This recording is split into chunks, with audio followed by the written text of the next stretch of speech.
Hi friends, welcome to PSC beginners. അപ്പോൾ നമ്മൾ വീണ്ടും SCRT ക്ലാസ്സസുമായിട്ടാണ് വന്നിട്ടുള്ളത്. ഇന്ന് നമ്മൾ നോക്കാൻ പോകുന്നത് 6ാം ക്ലാസ്സിലെ സോഷ്യൽ സയൻസിലെ സ്വരുക്കൂട്ടം കരുതി വയ്ക്കാം എന്നുള്ള ചാപ്റ്ററാണ്. ഇത് 11ാമത് ചാപ്റ്ററാണ് നമ്മൾ ഇന്ന് നോക്കാൻ പോകുന്നത്. ഓക്കെ, നമുക്ക് ക്ലാസ്സിലേക്ക് കിടക്കാം. അപ്പോൾ ഇതിൽ കൂടുതലായും പറയുന്നത് എന്തിനെ കുറിച്ചിട്ടാണ് പറഞ്ഞാൽ ബാങ്കുകളെ കുറിച്ചിട്ടാണ് പറയുന്നത്. അപ്പോൾ എന്താണ് ഈ ബാങ്കുകൾ എന്ന് പറഞ്ഞാൽ പൊതുജനങ്ങളിൽ നിന്നും പണം നിക്ഷേപമായി സ്വീകരിക്കുകയും ആവശ്യക്കാർക്ക് മാനദണ്ഡങ്ങൾ പാലിച്ച് പണം വായ്പയായി നൽകുകയും ചെയ്യുന്ന ധനകാര്യ സ്ഥാപനങ്ങളാണ് ബാങ്കുകൾ എന്ന് പറയുന്നത്. അപ്പോൾ ബാങ്കുകൾ എന്താണ്? ജനങ്ങളിൽ നിന്ന് പണം നിക്ഷേപമായി സ്വീകരിക്കും, അതുപോലെ തന്നെ ആവശ്യക്കാർക്ക് മാനദണ്ഡങ്ങൾ അനുസരിച്ച് വായ്പയായി നൽകുകയും ചെയ്യുന്ന ധനകാര്യ സ്ഥാപനങ്ങളെയാണ് നമ്മൾ എന്തെന്ന് പറയുന്നത്? ബാങ്കുകൾ എന്ന് പറയുന്നത്. ഇനി എന്താണ് പണം എന്ന് പറഞ്ഞാൽ സാധനങ്ങളും സേവനങ്ങളും കൈമാറ്റം ചെയ്യപ്പെടുന്നതിന് പകരമായി സ്വീകരിക്കപ്പെടുന്ന എന്തിനേയും പൊതുവെ പണം എന്ന് വിളിക്കാം. സാധനങ്ങളുടെയും സേവനങ്ങളുടെയും മൂല്യം നിശ്ചയിച്ച് കൈമാറ്റം സുഗമമാക്കാൻ സഹായിക്കുന്നത് എന്താണ്? പണമാണ്. പണ്ടത്തെ ബാർട്ടർ സിസ്റ്റത്തിൽ നിന്ന് വ്യത്യസ്തമായിട്ട് സാധനങ്ങളും സേവനങ്ങളും കൈമാറ്റം ചെയ്യപ്പെടുന്നതിന് വേണ്ടി അതിന് പകരമായി സ്വീകരിക്കപ്പെട്ടിരുന്ന എന്തിനേയും നമുക്ക് എന്ത് വിളിക്കാം? പണം എന്ന് വിളിക്കാനാവും. ഇനി ബാങ്കുകൾ രൂപം കൊള്ളുന്നു. അപ്പോൾ എല്ലാ ആൾക്കാരുടെ കയ്യിലും പണം ഉണ്ടാവില്ലേ? അവർ ഉപയോഗിച്ചു കഴിഞ്ഞ് മിച്ചം വന്ന പണം വ്യക്തികൾ ആവശ്യക്കാർക്ക് വായ്പ നൽകാൻ തുടങ്ങിയത് പ്രാദേശികമായി പണമിടപാട് നടത്തുന്ന വ്യക്തികളുടെ ആവിർഭാവത്തിന് കാരണമായി. അതായത് ലോക്കൽ മണി ലെൻഡേഴ്സിന്റെ അല്ലെങ്കിൽ വായ്പ കൊടുക്കുന്ന ആൾക്കാരുടെ ആവിർഭാവത്തിന് കാരണമായി. വായ്പ ആവശ്യമുള്ളവരുടെ എണ്ണം വർദ്ധിച്ചപ്പോൾ പണമിടപാട് നടത്തിയിരുന്നവർക്ക് കൂടുതൽ പണം കണ്ടെത്തേണ്ടതായി വന്നു. ഇതിനായി അവർ നിക്ഷേപങ്ങൾ സ്വീകരിക്കാൻ തുടങ്ങിയത് പണമിടപാട് സ്ഥാപനങ്ങളുടെ രൂപീകരണത്തിലേക്ക് നയിച്ചു. വായ്പ തിരിച്ചടയ്ക്കാനുള്ള ശേഷി, വിശ്വസ്തത എന്നീ മാനദണ്ഡങ്ങളുടെ അടിസ്ഥാനത്തിലായിരുന്നു ഈ സ്ഥാപനങ്ങൾ ആവശ്യക്കാർക്ക് പണം വായ്പയായി നൽകിയിരുന്നത്. നിക്ഷേപം സ്വീകരിക്കുകയും വായ്പ നൽകുകയും ക്രമാതീതമായി വർദ്ധിച്ചപ്പോൾ വ്യക്തികൾക്ക് ഈ പ്രവർത്തനങ്ങൾ സ്വയം നിർവഹിക്കാൻ കഴിയാതെ വന്നു. ഇത് ബാങ്ക് ഉൾപ്പെടെയുള്ള ധനകാര്യ സ്ഥാപനങ്ങളുടെ ഉദയത്തിന് കാരണമായി. അപ്പോൾ പണ്ട് നമ്മൾ കയ്യിൽ കാശുണ്ടായപ്പോൾ ആവശ്യക്കാർക്ക് കൊടുത്തിട്ടുണ്ടായിരുന്നു അല്ലേ? അപ്പോൾ അങ്ങനെ വന്നപ്പോൾ പണത്തിൻ്റെ ആവശ്യക്കാരുടെ എണ്ണം വർദ്ധിച്ചപ്പോൾ തുടങ്ങി? നമ്മൾ നിക്ഷേപങ്ങൾ സ്വീകരിക്കാൻ തുടങ്ങി. പിന്നീട് അവർക്ക് കാശ് കൊടുത്തു. വെറുതെ അങ്ങനെ കാശ് കൊടുക്കുകയാണ് ചെയ്തത്? ഇല്ല, കുറച്ച് മാനദണ്ഡം ഉണ്ടായിരുന്നു അല്ലേ? അവർക്ക് ആ പണം തിരിച്ചടക്കാൻ കഴിയുമോ എന്നുള്ള മാനദണ്ഡം എല്ലാം നോക്കിയിട്ടാണ് എന്ത് ചെയ്തിട്ടുണ്ടായിരുന്നത്? അവർക്ക് വായ്പ നൽകിയിട്ടുണ്ടായത്. ഇങ്ങനെ വായ്പ നൽകലും നിക്ഷേപം സ്വീകരിക്കലും ഒക്കെ വർദ്ധിച്ചപ്പോൾ അത് വ്യക്തികൾക്ക് മാത്രം അതിൻ്റെ പ്രവർത്തനങ്ങൾ നിർവഹിക്കാൻ കഴിയാതെയായി വന്നതുകൊണ്ടാണ് എന്തുണ്ടായത്? ബാങ്ക് ഉൾപ്പെടെയുള്ള ധനകാര്യ സ്ഥാപനങ്ങൾ ഉണ്ടായത്.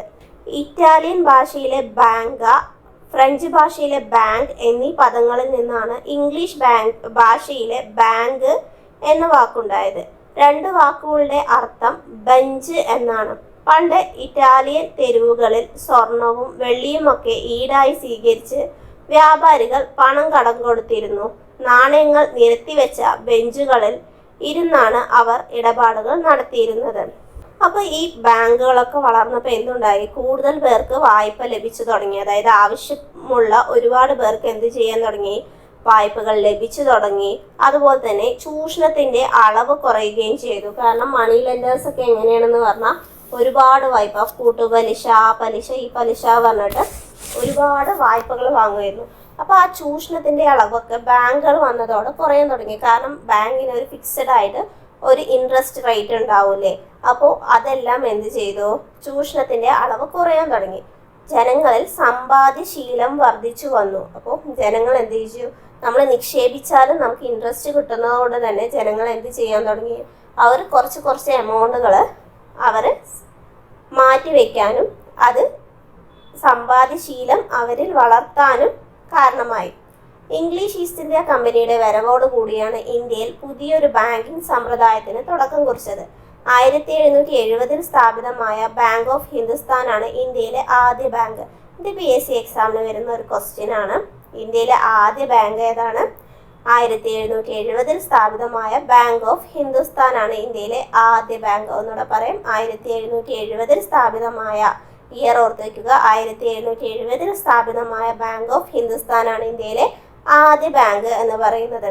ഇനി കേരളത്തിലെ ആദ്യ ബാങ്ക് ഏതാണ്? 1899 കോഴിക്കോട് ആസ്ഥാനമായി സ്ഥാപിതമായ നെടുങ്ങാടി ബാങ്കാണ്. അപ്പു നെടുങ്ങാടിയാണ് ഈ സ്വകാര്യ ബാങ്ക് സ്ഥാപിച്ചത്. 1935 സ്ഥാപിക്കപ്പെട്ട റിസർവ് ബാങ്ക് ഓഫ് ഇന്ത്യയാണ് ഇന്ത്യയുടെ കേന്ദ്ര ബാങ്ക്. ഇതിന്റെ ആസ്ഥാനം മുംബൈയാണ്. അപ്പോൾ നമ്മളിപ്പോൾ ഇവിടെ 3 ബാങ്കുകളെ കുറിച്ച് പഠിച്ചു. ഇന്ത്യയിലെ ആദ്യത്തെ ബാങ്ക് എന്ന് പറയുന്നത് ബാങ്ക് ഓഫ് ഹിന്ദുസ്ഥാൻ ആണ്. 1770 അത് സ്ഥാപിതമായത്. ഇനി കേരളത്തിലെ ആദ്യ ബാങ്ക് ഏതാണ്? അത് നെടുങ്ങാടി ബാങ്കാണ്. അത് സ്ഥാപിതമായത് 1899 ഇത് സ്ഥാപിച്ചത്. അപ്പു നെടുങ്ങാടിയാണ്. ഇനി നമ്മുടെ റിസർവ് ബാങ്ക് ഓഫ് ഇന്ത്യ, നമ്മുടെ കേന്ദ്ര ബാങ്ക് സ്ഥാപിതമായത് 1935 നമ്മുടെ RBIയുടെ ആസ്ഥാനം എന്ന് പറയുന്നത് എവിടെയാണ്? മുംബൈയിലാണ്. ഇനി എന്തൊക്കെയാണ് ഈ റിസർവ് ബാങ്കിന്റെ ധർമ്മങ്ങൾ എന്ന് പറയാ? റിസർവ് ബാങ്കിന്റെ ധർമ്മങ്ങളിൽ പെടുന്നതാണ് 1 രൂപ നോട്ട് ഒഴികെയുള്ള എല്ലാ കറൻസി നോട്ടുകളും അച്ചടിച്ചിറക്കുന്നു എന്നത്. അപ്പോൾ റിസർവ് ബാങ്കിന്റെ ധർമ്മങ്ങൾ ചോദിക്കാറുള്ളതാണ്. അപ്പോൾ ഓർത്ത് വയ്ക്കുക, 1 രൂപ നോട്ട് ഒഴികെയുള്ള എല്ലാ കറൻസി നോട്ടുകളും അച്ചടിച്ചിറക്കുന്നു, വായ്പ നിയന്ത്രിക്കുന്നു, ബാങ്കുകളുടെ ബാങ്ക് എന്നറിയപ്പെടുന്നു, ഗവൺമെന്റിന്റെ ബാങ്കായി പ്രവർത്തിക്കുന്നു. അപ്പോൾ ഒന്നുകൂടെ പറയാം, 1 രൂപ നോട്ട് ഒഴികെയുള്ള എല്ലാ കറൻസി നോട്ടുകളും അച്ചടിച്ചിറക്കുന്നു, വായ്പ നിയന്ത്രിക്കുന്നു, ബാങ്കുകളുടെ ബാങ്ക് എന്നറിയപ്പെടുന്നു, ഗവൺമെന്റിന്റെ ബാങ്കായി പ്രവർത്തിക്കുന്നു. അപ്പോൾ നമ്മുടെ കേന്ദ്ര ബാങ്കാണ് RBI, reserve bank of India എന്ന് പറയുന്നത്. അത് 1935 അത് സ്ഥാപിതമായത്. അതിന്റെ ആസ്ഥാനം എന്ന് പറയുന്നത് മുംബൈ ആണ്. 1 രൂപ ഒഴികെയുള്ള നോട്ടുകളെല്ലാം അച്ചടിച്ചിറക്കുന്നത് RBI ആണ്. വായ്പ നിയന്ത്രിക്കുന്നത്, ബാങ്കുകളുടെ ബാങ്ക് എന്നറിയപ്പെടുന്നത്, ഗവൺമെന്റിന്റെ ബാങ്കായി പ്രവർത്തിക്കുന്നതെല്ലാം RBI ആണ്. ഇനി ബാങ്കുകളുടെ പ്രവർത്തനങ്ങളെ കുറിച്ച് നോക്കാം. നമ്മുടെ വ്യക്തികളുടെയൊക്കെ ആവശ്യം സാധ്യമാക്കുന്നത്, അതായത് വായ്പയുമായി ബന്ധപ്പെട്ടിട്ടുള്ള ആവശ്യങ്ങളെല്ലാം സാധ്യമാക്കുന്നത് ആരാണ്? ബാങ്കുകളാണ്. നിക്ഷേപകരുടെയും വായ്പ സ്വീകരിക്കുന്നവരുടെയും മധ്യവർത്തികളായി ബാങ്കുകൾ നിലകൊള്ളുന്നു. പൊതു നിയമാവലിയുടെയും മാനദണ്ഡങ്ങളുടെയും അടിസ്ഥാനത്തിലാണ് ബാങ്കുകൾ പ്രവർത്തിക്കുന്നത്. അതായത് ബാങ്കുകൾ വ്യക്തികളിൽ നിന്ന് നിക്ഷേപങ്ങൾ സ്വീകരിക്കുന്നു. അവരെന്ത് ചെയ്യുന്നുണ്ട്? അതിന് ചെറിയൊരു എമൗണ്ട് അവർക്ക് വായ്പയും നൽകുന്നുണ്ട്. എന്നിട്ട് ആ നിക്ഷേപങ്ങൾ എന്ത് ചെയ്യുന്നു? വ്യക്തികൾക്ക് അവരെന്ത് ചെയ്യുന്നു? വായ്പയായി കൊടുക്കുന്നു. അതായത് വ്യക്തികളിൽ നിന്ന് നിക്ഷേപങ്ങൾ സ്വീകരിച്ചിട്ട് അത് മറ്റു വ്യക്തികൾക്ക് വായ്പയായി നൽകുന്നു. എന്നിട്ട് വ്യക്തികൾക്കും സ്ഥാപനങ്ങൾക്കും വായ്പയായി നൽകുന്നു. എന്നിട്ട് ആ വായ്പ പലിശയോടെ തിരിച്ചെടുക്കുന്നു. ആ പലിശ പിന്നീട് ആ നിക്ഷേപിച്ച ആൾക്ക് തിരിച്ചു കൊടുക്കുമ്പോൾ എന്ത് ചെയ്യുന്നു? പലിശയോട് കൂടിയിട്ടാണ് അവരെന്ത് ചെയ്യുന്നത്? തിരിച്ചു നൽകുന്നത്. വ്യക്തികൾ, സ്ഥാപനങ്ങൾ, സർക്കാർ എന്നിവരിൽ നിന്നും ബാങ്കുകൾ നിക്ഷേപങ്ങൾ സ്വീകരിക്കുന്നു. നിക്ഷേപങ്ങൾ നിശ്ചിത കാലാവധിക്ക് ശേഷം പലിശയോട് കൂടി ബാങ്ക് തിരികെ നൽകുന്നു. ഇത്തരം നിക്ഷേപങ്ങളിൽ നിന്നാണ് ബാങ്ക് ആവശ്യക്കാർക്ക് പണം വായ്പയായി നൽകുന്നത്. വായ്പ സ്വീകരിക്കുന്നവർ പലിശയോട് കൂടി ഈ തുക ബാങ്കിന് തിരികെ നൽകുന്നു. ബാങ്കിംഗ് വ്യവസായം നടത്തുന്ന വ്യക്തിയുടെയോ സ്ഥാപനത്തെയോ ബാങ്കർ എന്നറിയപ്പെടുന്നു. അപ്പോൾ ബാങ്കർ എന്ന് പറഞ്ഞാൽ എന്താണ്? ബാങ്കിംഗ് വ്യവസായം നടത്തുന്ന വ്യക്തിയെയോ സ്ഥാപനത്തെയോ എന്തെന്ന് പറയുന്നത്? ബാങ്കർ എന്ന് പറയുന്നത്. അപ്പോൾ ബാങ്ക് എന്ന് പറയുന്നത് എന്താണ്? നിക്ഷേപകരുടെയും വായ്പ സ്വീകരിക്കുന്നവരുടെയും ഇടയിലുള്ള മധ്യവർത്തികളാണ് എന്തെന്ന് പറയുന്നത്? ബാങ്ക് എന്ന് പറയുന്നത്. അപ്പോൾ എന്താണ് ഈ പലിശ എന്ന് പറഞ്ഞാൽ? പണം കടം വാങ്ങുമ്പോൾ അധികമായി തിരികെ നൽകേണ്ടതും നിക്ഷേപങ്ങൾക്ക് അധികമായി ലഭിക്കുന്നതുമായ തുകയാണ് പലിശ എന്ന് പറയുന്നത്. അതായത് നമ്മൾ വായ്പ വാങ്ങിയിട്ട് അത് തിരികെ നൽകുമ്പോൾ അധികമായി കൊടുക്കേണ്ടി വരുന്ന തുകയാണ് നമ്മൾ എന്തെന്ന് പറയുന്നത്? പലിശ എന്ന് പറയുന്നത്. നിക്ഷേപത്തിനും വായ്പയ്ക്കും പലിശയുണ്ട്. വായ്പ എടുക്കുന്നവരിൽ നിന്നും ബാങ്ക് ഒരു നിശ്ചിത തുക പലിശയായി ഈടാക്കുന്നു. അതിൽ നിന്നാണ് ബാങ്കിന്റെ പ്രവർത്തനങ്ങൾക്കുള്ള തുക കണ്ടെത്തുന്നതും പണം നിക്ഷേപിച്ചവർക്കുള്ള പലിശ നൽകുന്നതും. അപ്പോൾ നിക്ഷേപം സ്വീകരിച്ചിട്ട് ആ നിക്ഷേപം വായ്പയായി നൽകും. ആ വായ്പയിൽ നിന്ന് അവരെന്ത് ചെയ്യും? പലിശ ഈടാക്കും. ആ പലിശ കൊണ്ടാണ് ബാങ്ക് പ്രവർത്തിക്കുന്നതും അതുപോലെ തന്നെ നിക്ഷേപം സ്വീകരിച്ചവർക്ക് പലിശ നൽകുകയും ചെയ്യുന്നത്. എന്താണ് പാസ്ബുക്ക് എന്ന് പറഞ്ഞാൽ?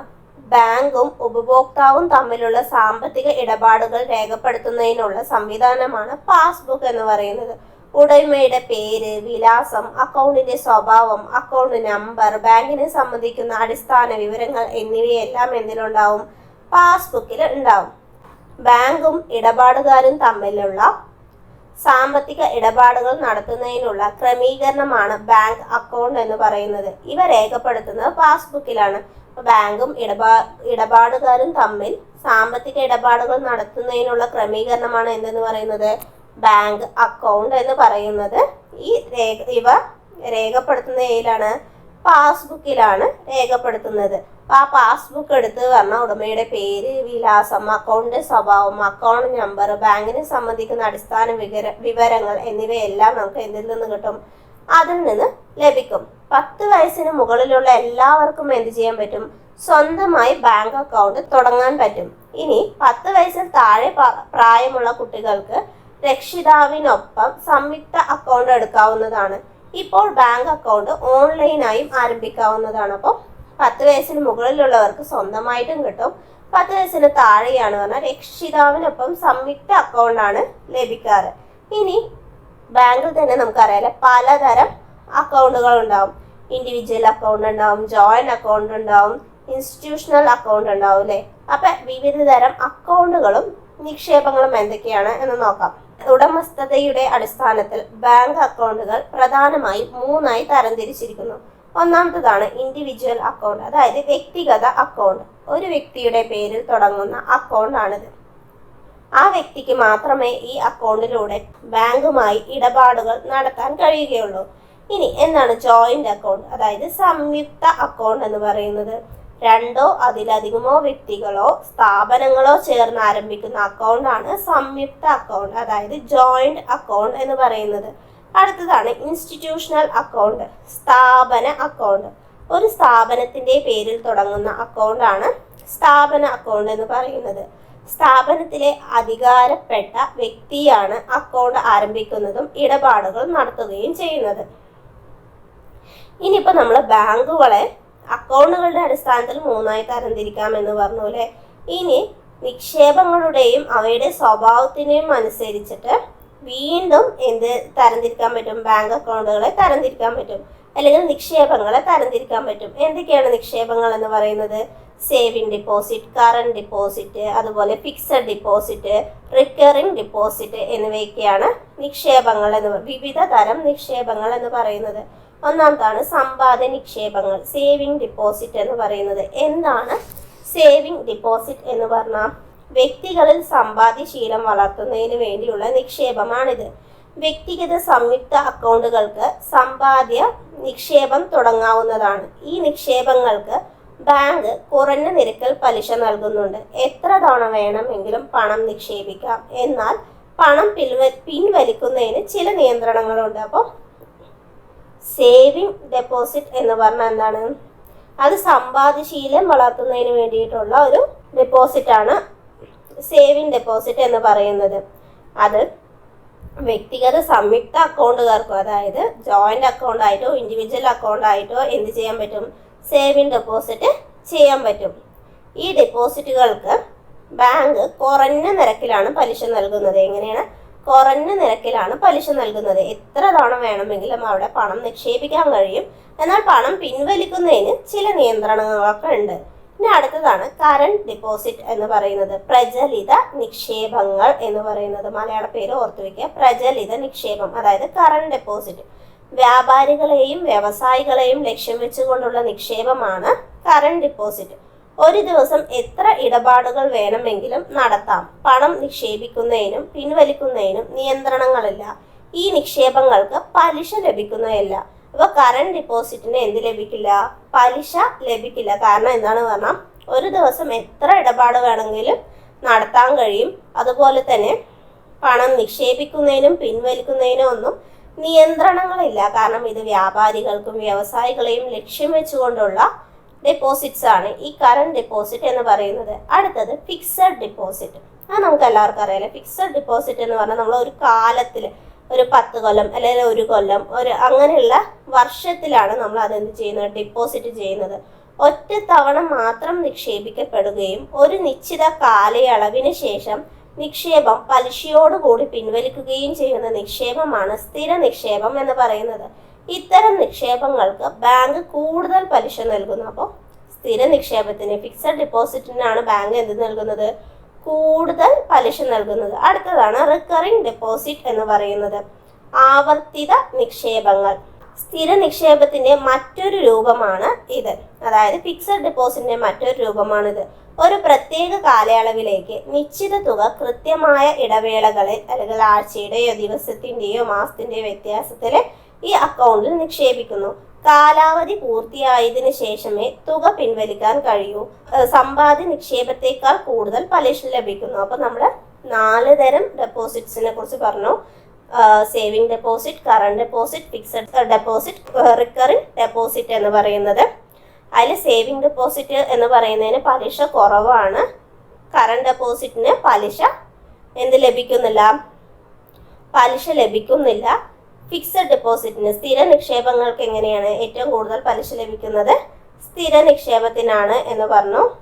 ഇനി ഈ ആവർത്തിത നിക്ഷേപങ്ങൾ എന്ന് പറയുന്നത് ആവർത്തിച്ചുകൊണ്ട് റിക്കറിംഗ് ആയിട്ട് മാസം നമ്മൾ ഓരോ എമൗണ്ട് ഇത്ര കാലാവധി വരെ കെട്ടുക എന്നുള്ള സ്കീമൊക്കെ ഉണ്ടാവില്ല, അതുപോലെയുള്ള ഡെപ്പോസിറ്റാണ് ഈ ആവർത്തിത നിക്ഷേപങ്ങൾ എന്ന് പറയുന്നത്.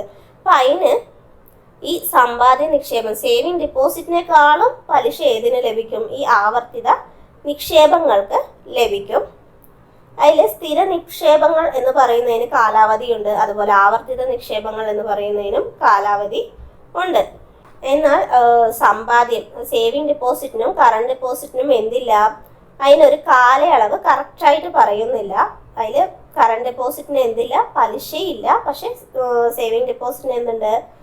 വളരെ കുറഞ്ഞ നിരക്കിൽ എന്ത് ലഭിക്കുന്നുണ്ട്? പലിശ ലഭിക്കുന്നുണ്ട്.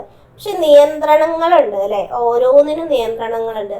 ഈ സേവിങ് ഡെപ്പോസിറ്റിനാണെന്ന് പറഞ്ഞാൽ ഇത്ര തവണ വേണമെങ്കിലും പണം നിക്ഷേപിക്കാം, എന്നാൽ പണം പിൻവലിക്കുന്നതിന് എന്തൊക്കെ ഉണ്ട്? കുറച്ച് നിയന്ത്രണങ്ങളൊക്കെ ഉണ്ട്. കറണ്ട് ഡെപ്പോസിറ്റിലാണെന്ന് പറഞ്ഞാൽ എത്ര തവണ വേണമെങ്കിലും പണം നിക്ഷേപിക്കുകയും ചെയ്യാം, അതുപോലെ ഇടപാടുകൾ നടത്തുകയും ചെയ്യാം, പിൻവലിക്കുകയും ചെയ്യാം. അതിനൊന്നും ഒരു നിയന്ത്രണമില്ല, കാരണം അവിടെ അവർക്ക് പലിശയായിട്ടൊന്നും ലഭിക്കുന്നുമില്ല അല്ലെ. അതായത് ഈ സ്ഥിര നിക്ഷേപം, ആവർത്തിത നിക്ഷേപങ്ങൾക്കൊക്കെ പ്രത്യേക ഒരു കാലാവധിയുണ്ട്. അതുപോലെ ഇവയ്ക്ക് രണ്ടിനും മറ്റുള്ളതിനെ അപേക്ഷിച്ചിട്ട് ഇൻട്രസ്റ്റ് കൂടുതൽ ലഭിക്കുന്നുമുണ്ട്. ഏറ്റവും കൂടുതൽ ഇൻട്രസ്റ്റ് ലഭിക്കുന്നത് സ്ഥിര നിക്ഷേപങ്ങൾക്കാണ്. 1970കളുടെ തുടക്കത്തിൽ സ്കൂൾ വിദ്യാർത്ഥികൾക്ക് വേണ്ടി കേന്ദ്ര സർക്കാർ നടപ്പിലാക്കിയ സമ്പാദ്യ പദ്ധതിയാണ് സഞ്ചയിക. ഇപ്പോൾ സ്റ്റുഡൻറ് സേവിംഗ് സ്കീം എന്ന പേരിലാണ് ഈ പദ്ധതി അറിയപ്പെടുന്നത്. വിദ്യാർത്ഥികളിൽ സമ്പാദ്യശീലം പ്രോത്സാഹിപ്പിക്കുന്നതിനും ബാങ്കിംഗ് പ്രവർത്തനത്തെക്കുറിച്ച് അവബോധം സൃഷ്ടിക്കുന്നതിനും വേണ്ടി രൂപപ്പെടുത്തിയതാണ് എന്ന് പറയുന്നത് സഞ്ചയിക എന്ന് പറയുന്നത്. അതായത് സ്റ്റുഡൻറ് സേവിംഗ് സ്കീം എന്നാണ് ഇത് അറിയപ്പെടുന്നത്. ദേശീയ സമ്പാദ്യ പദ്ധതിയുടെ കീഴിലാണ് പ്രവർത്തിക്കുന്നത്. പദ്ധതിയിൽ ചേരുന്ന വിദ്യാർത്ഥികൾക്ക് സ്കൂളിൽ നിന്ന് അക്കൗണ്ട് നമ്പർ രേഖപ്പെടുത്തിയ പാസ്ബുക്ക് ലഭിക്കും. ഇനി നമുക്ക് വിവിധ തരം ബാങ്കുകളെ കുറിച്ച് നോക്കാം. നമുക്ക് പറയാലേ SBI, SBT, അതുപോലെ union bank, Canara bank, Kerala bank, അങ്ങനെ കുറേ ബാങ്കുകളുണ്ട് അല്ലേ. അപ്പം അങ്ങനെ വിവിധ തരം ബാങ്കുകൾ, വാണിജ്യ ബാങ്കുകളുണ്ട്, സഹകരണ ബാങ്കുകളുണ്ട്, വികസന ബാങ്കുകളുണ്ട്. അപ്പം എന്തൊക്കെയാണ് ഈ ബാങ്കുകൾ എന്ന് നോക്കാം. ആദ്യത്തേതാണ് വാണിജ്യ ബാങ്കുകൾ എന്ന് പറയുന്നത്. എന്താണ് വാണിജ്യ ബാങ്കുകൾ എന്ന് പറഞ്ഞാൽ? ബാങ്കിങ് മേഖലയിൽ ഏറ്റവും പഴക്കം ചെന്നതും ധാരാളം ശാഖകളുള്ളതുമായ ബാങ്കുകളാണ് വാണിജ്യ ബാങ്കുകൾ എന്ന് പറയുന്നത്. നിക്ഷേപം സ്വീകരിക്കൽ, വായ്പ നൽകൽ, ലോക്കർ സൗകര്യം, debit card, credit card, online banking എന്നീ സേവനങ്ങൾ ഇടപാടുകാർക്ക് ലഭ്യമാക്കുന്നു. വാണിജ്യ ബാങ്കുകളെ പൊതുമേഖലാ ബാങ്കുകൾ എന്നും സ്വകാര്യ മേഖലാ ബാങ്കുകൾ എന്നും രണ്ടായി തരംതിരിക്കാം. ഇന്ത്യയിൽ ഏറ്റവും വലിയ പൊതുമേഖലാ വാണിജ്യ ബാങ്കാണ് സ്റ്റേറ്റ് ബാങ്ക് ഓഫ് ഇന്ത്യ എന്ന് പറയുന്നത്. അപ്പോൾ വാണിജ്യ ബാങ്കുകൾ എന്ന് പറഞ്ഞാൽ എന്താണ്? അത് പഴക്കം ചെന്നതായിരിക്കും, അതുപോലെ അതിന് ധാരാളം ശാഖകളും ഉണ്ടായിരിക്കും അല്ലേ. അതുപോലെ തന്നെ വായ്പ സ്വീകരിക്കുക, നിക്ഷേപം സ്വീകരിക്കുക, വായ്പ നൽകുക, അവിടെ ലോക്കർ സൗകര്യം ഉണ്ടാവും, debit card, credit card, online banking എന്നീ എല്ലാ സേവനങ്ങളും ഇടപാടുകാർക്ക് ഈ വാണിജ്യ ബാങ്കുകൾ എന്ത് ചെയ്യും? ലഭ്യമാക്കുന്നുണ്ട്. ഈ വാണിജ്യ ബാങ്കുകളെ തന്നെ പൊതുമേഖലാ ബാങ്കെന്നും സ്വകാര്യ മേഖലാ ബാങ്കെന്നും രണ്ടായി തിരഞ്ഞിരിക്കും. ഇനി നമ്മുടെ ഇന്ത്യയിലെ ഏറ്റവും വലിയ പൊതുമേഖലാ വാണിജ്യ ബാങ്കാണ് എന്ത്? സ്റ്റേറ്റ് ബാങ്ക് ഓഫ് ഇന്ത്യ എന്ന് പറയുന്നത്. എന്താണ് പൊതുമേഖലാ ബാങ്കുകൾ, എന്താണ് സ്വകാര്യ മേഖലാ ബാങ്കുകൾ എന്ന് പറഞ്ഞാൽ പൂർണ്ണമായും സർക്കാർ ഉടമസ്ഥതയിൽ പ്രവർത്തിക്കുന്ന ബാങ്കുകളാണ് പൊതുമേഖലാ ബാങ്കുകൾ എന്ന് പറഞ്ഞാൽ. അതിനുദാഹരണമാണ് യൂണിയൻ ബാങ്ക്, കനറ ബാങ്ക് എന്നിവയെല്ലാം. യൂണിയൻ ബാങ്ക്, കനറ ബാങ്ക് ഒക്കെ സർക്കാരിൻ്റെ ഉടമസ്ഥതയിലുള്ള ബാങ്കുകളാണ്. ഇനി സ്വകാര്യ വ്യക്തിയുടെ ഉടമസ്ഥതയിൽ പ്രവർത്തിക്കുന്ന ബാങ്കുകളാണ് സ്വകാര്യ മേഖലാ ബാങ്കുകൾ എന്ന് പറയുന്നത്. ഈ ബാങ്ക് റിസർവ് ബാങ്കിന്റെ നിയന്ത്രണങ്ങൾക്ക് വിധേയമായിട്ടാണ് പ്രവർത്തിക്കുന്നത്. ഉദാഹരണം south Indian bank, federal bank എന്നിവയെല്ലാം. അപ്പോൾ ഈ ബാങ്കുകൾക്ക് ഉദാഹരണമാണ് സ്വകാര്യ ബാങ്കുകൾ എന്ന് പറയുന്നത്. റിസർവ് ബാങ്കിന്റെ നിയന്ത്രണങ്ങൾക്ക് വിധേയമാണ്. അതിന് ഉദാഹരണമാണ് സൗത്ത് ഇന്ത്യൻ ബാങ്കും ഫെഡറൽ ബാങ്കും. എന്നാൽ ഇത് സ്വകാര്യ വ്യക്തിയുടെ ഉടമസ്ഥാവകാശത്തിലുള്ളതാണ് സ്വകാര്യ ബാങ്കുകൾ എന്ന് പറയുന്നത്. ഇനി എന്താണ് സഹകരണ ബാങ്കുകൾ എന്ന് പറഞ്ഞാൽ? സഹകരണ ബാങ്കുകൾ എന്ന് പറഞ്ഞാൽ കർഷകർക്കും കൈത്തൊഴിലുകാർക്കും ചെറുകിട വ്യവസായികൾക്കും കുറഞ്ഞ പലിശ നിരക്കിൽ വായ്പ ലഭ്യമാക്കുക എന്ന ലക്ഷ്യത്തോടെ ആരംഭിച്ച ബാങ്കുകളാണ് സഹകരണ ബാങ്കുകൾ എന്ന് പറയുന്നത്. സ്വയം സഹായവും പരസ്പര സഹായവും പ്രോത്സാഹിപ്പിക്കുക, ജനങ്ങളിൽ സമ്പാദ്യശീലം വളർത്തുക, നിക്ഷേപം വർദ്ധിപ്പിക്കുക, സ്വകാര്യ പണമിടപാടുകാരുടെ ചൂഷണത്തിൽ നിന്നും ജനങ്ങളെ രക്ഷിക്കുക എന്നിവയാണ് സഹകരണ ബാങ്കുകളുടെ പ്രധാന ലക്ഷ്യങ്ങൾ. കേരള സർക്കാർ രൂപീകരിച്ച കേരള ബാങ്ക് അത്തരത്തിലുള്ള ബാങ്കാണ്. ഗ്രാമീണ മേഖലകളിൽ പ്രവർത്തിക്കുന്ന സഹകരണ ബാങ്കുകളെ റൂറൽ സഹകരണ ബാങ്കുകളെന്നും നഗരപ്രദേശങ്ങളിൽ പ്രവർത്തിക്കുന്നവയെ അർബൻ സഹകരണ ബാങ്ക് എന്നും വിളിക്കുന്നു. അപ്പോൾ എന്താണ് സഹകരണ ബാങ്ക് എന്ന് പറഞ്ഞാൽ സാധാരണക്കാരായ കർഷകർ, കൈത്തൊഴിലാളികൾ, ചെറുകിട വ്യവസായികൾക്കുമെല്ലാം കുറഞ്ഞ നിരക്കിൽ പലിശ നൽകിക്കൊണ്ട് വായ്പ നൽകാൻ വേണ്ടിയിട്ട് ആരംഭിച്ച ബാങ്കുകളാണ് സഹകരണ ബാങ്കുകൾ എന്ന് പറയുക. അതായത് സ്വയം സഹായമാകുന്നതിൻ്റെ കൂടെ പരസ്പര സഹായം പ്രോത്സാഹിപ്പിക്കുക, അതുപോലെ സാധാരണക്കാരായ ജനങ്ങൾ സമ്പാദ്യശീലം വളർത്തുക, നിക്ഷേപം വർദ്ധിപ്പിക്കുക, സ്വകാര്യ പണമിടപാടുകാരുടെ ചൂഷണത്തിൽ നിന്നും, ഇവരൊക്കെയാണ് സാധാരണക്കാരാണ് കൂടുതലായിട്ടും ഈ സ്വകാര്യ പണമിടപാടുകാരുടെ ചൂഷണത്തിൽ പെടുന്നത് അല്ലേ, അവരെയൊക്കെ ചൂഷണത്തിൽ നിന്നും രക്ഷിക്കുക എന്നതൊക്കെയാണ് ഈ സഹകരണ ബാങ്കുകളുടെ ലക്ഷ്യം എന്ന് പറയുന്നത്. ഇപ്പോൾ സഹകരണ ബാങ്കിന് ഒരു ഉദാഹരണം ചോദിച്ചു പറഞ്ഞാൽ നമുക്ക് എന്ത് പറയാൻ പറ്റും? നമ്മുടെ കേരള ബാങ്ക് പറയാൻ പറ്റും. ഈ സഹകരണ ബാങ്കുകൾ തന്നെ ഗ്രാമീണ മേഖലയിൽ പ്രവർത്തിക്കുന്ന ബാങ്കുകളെ നമ്മൾ റൂറൽ സഹകരണ ബാങ്കുകൾ എന്നും നഗരപ്രദേശങ്ങളിൽ പ്രവർത്തിക്കുന്നവയെ അർബൻ സഹകരണ ബാങ്കുകൾ എന്നും നമ്മൾ വിളിക്കാറുണ്ട്. ഇനി കേരള ബാങ്ക്, കേരള സർക്കാർ രൂപീകരിച്ച ഒരു സഹകരണ ബാങ്കാണ് Kerala bank. Kerala state cooperative bank limited ആണ് കേരള ബാങ്ക് എന്ന പേരിൽ അറിയപ്പെടുന്നത്. സംസ്ഥാന സഹകരണ ബാങ്കും ജില്ലാ സഹകരണ ബാങ്കുകളും സംയോജിപ്പിച്ചാണ് കേരള ബാങ്ക് രൂപീകരിച്ചത്. ഇതിന്റെ ആസ്ഥാനം തിരുവനന്തപുരമാണ്. ഏതൊക്കെ ബാങ്കുകൾ സംയോജിപ്പിച്ചാണ് കേരള ബാങ്ക് രൂപീകരിച്ചത്? സംസ്ഥാന സഹകരണ ബാങ്കും ജില്ലാ സഹകരണ ബാങ്കുകളും സംയോജിപ്പിച്ചിട്ടാണ് എന്ത് രൂപീകരിച്ചത്? കേരള ബാങ്ക് രൂപീകരിച്ചത്. ഇതൊരു സഹകരണ ബാങ്കാണ് കേരള ബാങ്ക് എന്ന് പറയുന്നത്. Kerala state cooperative bank limited ആണ് കേരള ബാങ്ക് എന്ന നിലയിൽ അറിയപ്പെടുന്നത്. Kerala state cooperative bank limited ആണ് കേരള ബാങ്ക് എന്ന പേരിൽ അറിയപ്പെടുന്നത്. ഇനി വികസന ബാങ്കുകൾ എന്ന് പറഞ്ഞാൽ എന്താണ്? നമ്മൾ പറഞ്ഞു അല്ലേ, വാണിജ്യ ബാങ്കുകളുണ്ട്, സഹകരണ ബാങ്കുകളുണ്ട്, വികസന ബാങ്കുകളുണ്ട് എന്ന്. അപ്പം എന്താണ് വികസന ബാങ്കുകൾ എന്ന് പറയുന്നത്? വ്യാവസായിക, വാണിജ്യ, കാർഷിക രംഗങ്ങളിൽ ദീർഘകാല വായ്പകൾ നൽകുന്ന ബാങ്കുകളാണ് വികസന ബാങ്കുകൾ എന്ന് പറയുന്നത്. അതായത് ദീർഘകാലത്തിൽ ഒരുപാട് കാലത്തേക്ക് വായ്പ നൽകുകയാണ്. എവിടെയൊക്കെ? വ്യവസായ, വാണിജ്യ, കാർഷിക രംഗങ്ങളിൽ. ഇത്തരം ബാങ്കുകളെയാണ് നമ്മൾ എന്തെന്ന് പറയുന്നത്? നമ്മുടെ വികസന ബാങ്കുകൾ എന്ന് പറയുന്നത്. Industrial finance corporation of India, IFCI, ദേശീയ കാർഷിക ഗ്രാമ വികസന ബാങ്ക്, നബാർഡ് എന്നിവയെല്ലാം വികസന ബാങ്കിന് ഉദാഹരണമാണ്. ആധുനിക കാലഘട്ടത്തിൽ അതിവേഗം മാറിക്കൊണ്ടിരിക്കുന്ന മേഖലയാണ് ബാങ്കിങ്. മാറുന്ന കാലത്തിനനുസരിച്ച് ഇടപാടുകാർക്ക് മെച്ചപ്പെട്ട സേവനങ്ങൾ നൽകുന്ന നിരവധി സംവിധാനങ്ങൾ ബാങ്കുകൾ നടപ്പിലാക്കുന്നു. ബാങ്കിൽ നേരിട്ട് പോയി ഇടപാടുകൾ നടത്തിയിരുന്ന കാലം മാറിയിരിക്കുന്നു. മൊബൈൽ ആപ്പുകൾ, ഇന്റർനെറ്റ് ബാങ്കിങ് എന്നിവയുടെ വരവോടെ ഇടപാടുകാർക്ക് വിവിധ ബാങ്കിങ് സേവനങ്ങൾ അനായാസം ലഭ്യമാകുന്നു. കയ്യിൽ പണം കരുതാതെയും പണമിടപാടുകൾ നടത്താൻ കഴിയുന്ന സംവിധാനത്തിലേക്ക് ബാങ്കിങ് മാറിക്കഴിഞ്ഞു. അപ്പോൾ ഈ നമ്മൾ കയ്യിൽ പൈസ ഇല്ലാതെ തന്നെ നമുക്ക് പണമിടപാട് നടത്താൻ പറ്റില്ല. അതിന് വേണ്ടി നമ്മൾ എന്തൊക്കെ യൂസ് ചെയ്യാറുണ്ട്? ക്രെഡിറ്റ് കാർഡും അതുപോലെ ഡെബിറ്റ് കാർഡുകളും ക്രെഡിറ്റ് കാർഡുകളും അതുപോലെ എന്തൊക്കെ യൂസ് ചെയ്യാറുണ്ട്? GPay പോലെയുള്ള ഓൺലൈൻ സേവനങ്ങളെല്ലാം നമ്മൾ ഉപയോഗിക്കാറുണ്ട് അല്ലേ? കയ്യിൽ പണം കരുതാതെ പണമിടപാടുകൾ നടത്താൻ കഴിയുന്ന സംവിധാനങ്ങൾ ഏതൊക്കെയാണ്? അതിലൊന്നാമതാണ് ATM എന്ന് പറയുന്നത്. ബാങ്കിൽ പോകാതെ ഏത് സമയത്തും പണം അക്കൗണ്ടിൽ നിന്ന് പിൻവലിക്കാൻ ATM നമ്മെ സഹായിക്കുന്നു. CDM ക്യാഷ് ഡെപ്പോസിറ്റ് മെഷീൻ സൗകര്യം ഉപയോഗിച്ച് ഏത് സമയത്തും പണം നിക്ഷേപിക്കാൻ കഴിയും. അപ്പോൾ CDM എന്ന് പറഞ്ഞാൽ എന്താണ്? ക്യാഷ് ഡെപ്പോസിറ്റ് മെഷീനാണ്. CDM ക്യാഷ് ഡെപ്പോസിറ്റ് മെഷീനാണത്. ബാങ്കിൽ പോകാതെ ഏത് സമയത്തും പണം അക്കൗണ്ടിൽ നിന്ന് പിൻവലിക്കാൻ കഴിയും. ഏതിലെ? ATMയിലൂടെ. ഇനി എന്താണ് UPI എന്ന് പറയുന്നത്? ഒന്നിലധികം ബാങ്ക് അക്കൗണ്ടുകളെ ഒരൊറ്റ മൊബൈൽ ആപ്ലിക്കേഷനിലൂടെ ഉപയോഗപ്പെടുത്താൻ കഴിയുന്ന ഡിജിറ്റൽ സംവിധാനമാണ് UPI. ബാങ്കിലോ ATMയിലോ പോകാതെ പണമിടപാടുകൾ നടത്താൻ ഈ സംവിധാനത്തിലൂടെ കഴിയും. ഏത് സമയത്തും ഡിജിറ്റൽ ഉപകരണങ്ങളുടെ സഹായത്തോടെ പണം കൈമാറാം. QR code, mobile phone number, account number എന്നിവ ഉപയോഗിച്ച് ഇടപാടുകൾ നടത്താൻ കഴിയും. എന്താണ് UPI എന്ന് പറഞ്ഞത്? അത് ഒന്നിലധികം ബാങ്ക് അക്കൗണ്ടുകളെ ഒരൊറ്റ മൊബൈൽ ആപ്ലിക്കേഷനിലൂടെ ഉപയോഗപ്പെടുത്താൻ കഴിയുന്ന ഡിജിറ്റൽ സംവിധാനമാണ് UPI എന്ന് പറയുന്നത്. ബാങ്കിലോ ATMയിലോ പോകാതെ തന്നെ പണമിടപാടുകൾ നടത്താൻ ഈ സംവിധാനത്തിലൂടെ നമുക്ക് കഴിയുകയും ചെയ്യും. ഏത് സമയത്തും ഡിജിറ്റൽ ഉപകരണങ്ങളുടെ സഹായത്തോടെ പണം കൈമാറാൻ കഴിയും. QR code, mobile phone number, account number എന്നിവ ഉപയോഗിച്ചിട്ട് നമുക്ക് പണമിടപാടുകൾ നടത്താൻ കഴിയും.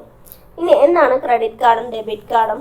ഓർത്ത് വയ്ക്കുക. ക്രെഡിറ്റ് കാർഡ് എന്താണ്, ഡെബിറ്റ് കാർഡ് എന്താണ്, രണ്ടും രണ്ടായി തന്നെ പഠിച്ചു വയ്ക്കുക. പണമിടപാടുകൾ നടത്താൻ വേണ്ടി ബാങ്കുകൾ ഇടപാടുകാർക്ക് നൽകുന്ന കാർഡുകളാണ് ക്രെഡിറ്റ് കാർഡും ഡെബിറ്റ് കാർഡും. പണം കൈവശം കരുതണ്ട എന്നതാണ് ഇതിലൂടെ ഇടപാടുകാർക്ക് ലഭിക്കുന്ന പ്രധാന സൗകര്യം. എന്നാൽ അക്കൗണ്ടിൽ പണം ഉണ്ടെങ്കിൽ മാത്രമേ ഡെബിറ്റ് കാർഡ് ഉപയോഗിക്കാൻ കഴിയൂ. അക്കൗണ്ടിൽ പണം ഇല്ലെങ്കിലും ഇടപാടുകൾ നടത്താൻ സഹായിക്കുന്ന കാർഡാണ് ക്രെഡിറ്റ് കാർഡ്. ക്രെഡിറ്റ് കാർഡ് ഉടമസ്ഥയ്ക്ക് നിശ്ചിത ദിവസത്തേക്ക് ബാങ്കുകൾ പണം കടമായാണ് നൽകുന്നത്. സമയപരിധിക്കുള്ളിൽ പണം തിരികെ അടച്ചില്ലെങ്കിൽ ബാങ്കുകൾ പലിശ ഈടാക്കും. അപ്പോൾ ക്രെഡിറ്റ് കാർഡ്, ഡെബിറ്റ് കാർഡ് എന്ന് പറയുന്നത് രണ്ടും രണ്ടാണ്. ഡെബിറ്റ് കാർഡ് എന്ന് പറഞ്ഞാൽ നമ്മുടെ അക്കൗണ്ടിൽ പണം ഉണ്ടാവണം. ആ പണമാണ് നമ്മൾ അവിടെ ഉപയോഗിക്കുന്നത്.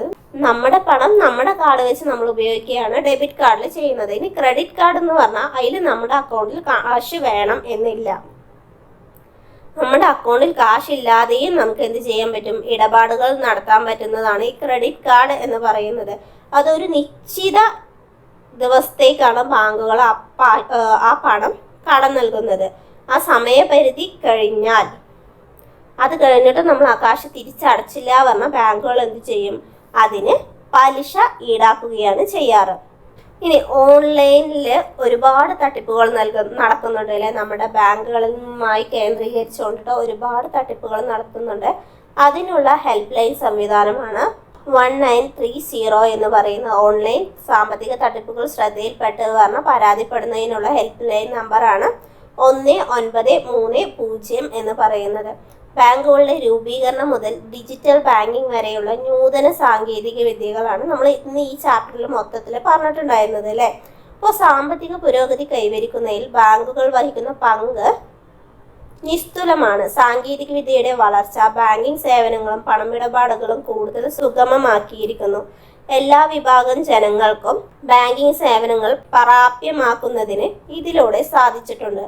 വർത്തമാനകാലത്ത് ബാങ്കിങ് ഇടപാടുകൾ കൂടുതൽ ശ്രദ്ധയും സൂക്ഷ്മതയും പുലർത്തേണ്ടത് ആവശ്യമാണ്. എന്തുകൊണ്ടാണെന്ന് പറഞ്ഞാൽ എന്താണ്? ഒരുപാട് തട്ടിപ്പുകൾ ATM ഉപയോഗിച്ചിട്ടും കാർഡുകൾ ഉപയോഗിച്ചിട്ടും ഒക്കെ ഒരുപാട് തട്ടിപ്പുകൾ നമ്മുടെ രാജ്യത്ത് അല്ലെങ്കിൽ നമ്മുടെ ചുറ്റും നടന്നുകൊണ്ടിരിക്കുന്നുണ്ട് അല്ലേ? അപ്പോൾ ഇതാണ് നമ്മുടെ ഇന്നത്തെ ക്ലാസ്സിൽ എന്ന് പറയുന്നത്. ഇതിൽ നമ്മൾ ബാങ്കുകളെ കുറിച്ചിട്ടാണ് പറഞ്ഞത്. അപ്പോൾ ഒന്ന് എളുപ്പത്തിൽ എന്തൊക്കെയാണ് പറഞ്ഞതെന്ന് സ്പീഡ് നമ്മളൊന്ന് പറഞ്ഞിട്ട് പോകാം. ആദ്യം നമ്മൾ ബാങ്കുകൾ എങ്ങനെ രൂപം കൊണ്ടത്, എന്താണ് പണം എന്നെല്ലാം പറഞ്ഞു. എന്താണ് വായ്പ സ്വീകരിക്കുക, അതായത് നിക്ഷേപങ്ങൾ സ്വീകരിച്ച് വായ്പകൾ കൊടുക്കുന്നതിനെയാണ് ബാങ്ക് എന്ന് നമ്മൾ പറഞ്ഞു അല്ലേ? നിക്ഷേപങ്ങളിൽ നിന്ന് നിക്ഷേപം സ്വീകരിക്കുകയും അത് വായ്പയായി മറ്റുള്ളവർക്ക് കൊടുക്കുകയും അവർ അത് തിരിച്ച് പലിശ സഹിതം തിരിച്ചു കൊടുക്കുകയും ചെയ്യുമെന്ന് നമ്മൾ പറഞ്ഞു. അപ്പോൾ അതിനുശേഷം നമ്മൾ ഇന്ത്യയിലെ ആദ്യത്തെ ബാങ്കാണ് ബാങ്ക് ഓഫ് ഹിന്ദുസ്ഥാൻ. 1770 രൂപീകൃതമായി എന്ന് പറഞ്ഞു. കേരളത്തിലെ ആദ്യ ബാങ്കാണ് 1899 കോഴിക്കോട് ആസ്ഥാനമായി സ്ഥാപിച്ച നെടുങ്ങാടി ബാങ്ക് എന്ന് പറഞ്ഞു. റിസർവ് ബാങ്കിൻ്റെ ധർമ്മങ്ങൾ പറഞ്ഞു. 1 രൂപ ഒഴികെയുള്ള എല്ലാ കറൻസി നോട്ടുകളും അച്ചടിച്ചെടുക്കുന്നത് റിസർവ് ബാങ്കാണ്. ബാങ്കുകളുടെ ബാങ്കാണ്, ഗവൺമെൻറ്റിൻ്റെ ബാങ്കായി പ്രവർത്തിക്കുന്നു, വായ്പ നിയന്ത്രിക്കുന്നു എന്നെല്ലാം പറഞ്ഞു. അതുപോലെ തന്നെ നമ്മൾ ബാങ്ക് അക്കൗണ്ടുകളെ കുറിച്ച് പറഞ്ഞു അല്ലേ.